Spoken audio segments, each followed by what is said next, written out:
Have you ever imagined that ordering a burger is real meat, but no animal had to be raised or slaughtered to make it? What once sounded like something from a science fiction movie is quickly becoming a real scientific development. Here, I am talking about lab-grown meat.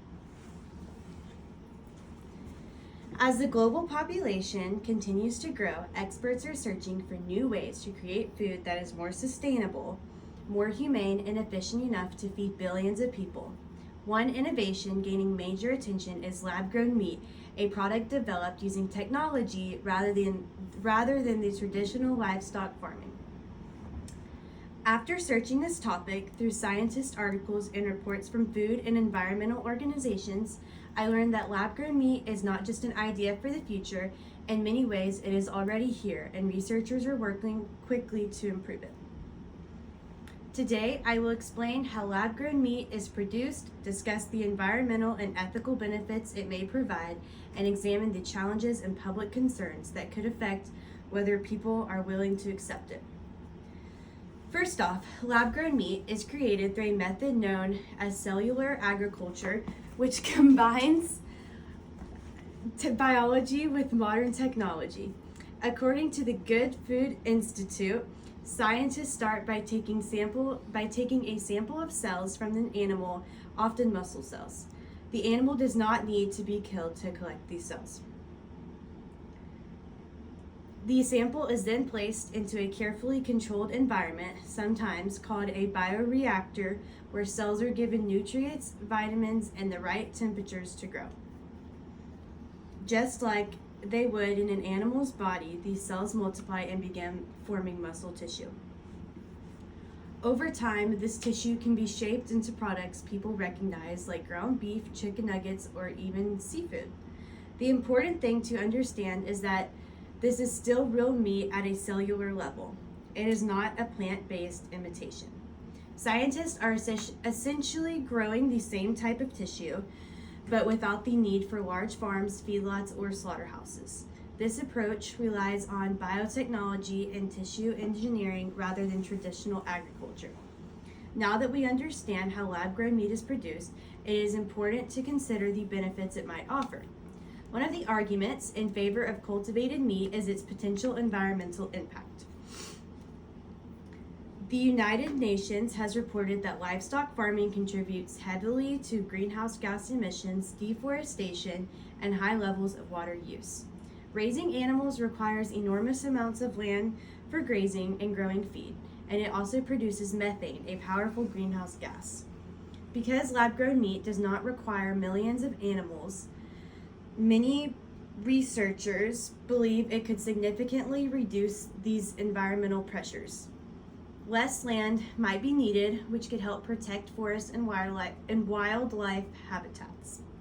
Water use could decrease and pollution from animal waste might be reduced. Supporters argue that if production can be scaled successfully, cultivated meat could become part of the solution to climate challenges connected to our food system. In addition to environmental improvements, lab-grown meat may also help address serious ethical concerns.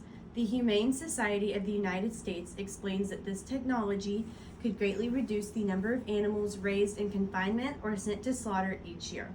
Many animals in industrial farming systems live in crowded conditions, and this has led to a growing debate about humane treatment.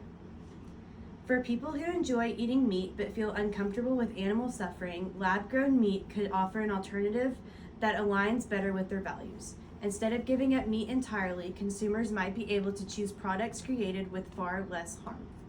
This possibility is one reason the topic has gained so much attention from both scientists and animal welfare advocates. However, even with these advantages, lab-grown meat often faces important challenges. One of the most significant obstacles is the cost. Although technology has improved since the first cultivated burger was produced, manufacturing remains very expensive. Companies must develop efficient ways to grow large amounts of tissue while keeping prices affordable for everyday consumers. Another major challenge involves public opinion. Research from the Pew Center shows that many people feel unsure or hesitant about meat being grown in a lab. Some worry it sounds unnatural or very overly processed, while others question if it will taste the same or even be safe in long term. Even science supports the product changing consumer attitudes can take time. There are also regulatory questions about how these foods should be labeled and monitored. Governments must decide how to ensure safety while also supporting innovation. All of these factors influence how quickly lab-grown meat might become widely available. In conclusion, lab-grown meat is produced by growing animal cells through cellular agriculture rather than raising and slaughtering livestock. This method has potential to reduce greenhouse gas emissions, save land, water, and minimize animal suffering. At the same time, high production costs, technological limitations, and consumer skepticism remain real barriers. As research continues and awareness grows, lab-grown meat may play a powerful role in shaping the future of how food is produced. Whether people choose to embrace it or whether people choose to depend on this meat is something we will not know until the future. Thank you. I'm so sorry.